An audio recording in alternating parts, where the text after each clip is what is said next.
যে ঘরে বোনেরা আসে না সে ঘর থেকে আনন্দ দরজা থেকে ফিরে যায়।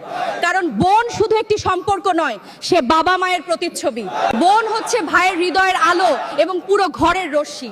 যখন সে বাপের বাড়ি আসে মনে হয় যেন শূন্য উঠোন আবার হেসে উঠেছে। তার হাসিতে বরকত থাকে, তার কথায় শান্তি থাকে এবং তার দোয়ায় এমন শক্তি থাকে যা যে কোনো ঘরকে থামিয়ে দেওয়া যায়। কিন্তু অনেক সময় আমরা সেই বোনকে সেই ভালোবাসা, সেই সম্মান দিতে পারি না। কখনোই স্ত্রীর কথা বা সমাজের ভয়ে, কখনোই নিজের অহংকারে ডুবে আমরা তাকে অবহেলা করি। বোন কিছুই বলে না, শুধু চুপচাপ সহ্য করে। কিন্তু যখন বোনের হৃদয় ভাঙে তখন তার নীরবতা সেই ঘরের দেয়ালে ধাক্কা খায় এবং ধীরে ধীরে সেই ঘরও শূন্য হয়ে যায়।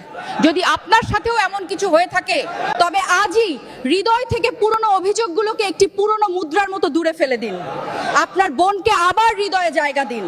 তারপর দেখবেন ৩-৪ মাসের মধ্যে আপনার ঘর আবার হেসে উঠবে, সমস্ত আনন্দ ফিরে আসবে এবং আপনার হৃদয়ও শান্তি পাবেন। একবার চেষ্টা করেই দেখুন। বোনের ভালোবাসায় সৃষ্টিকর্তার রহমত লুকিয়ে থাকে।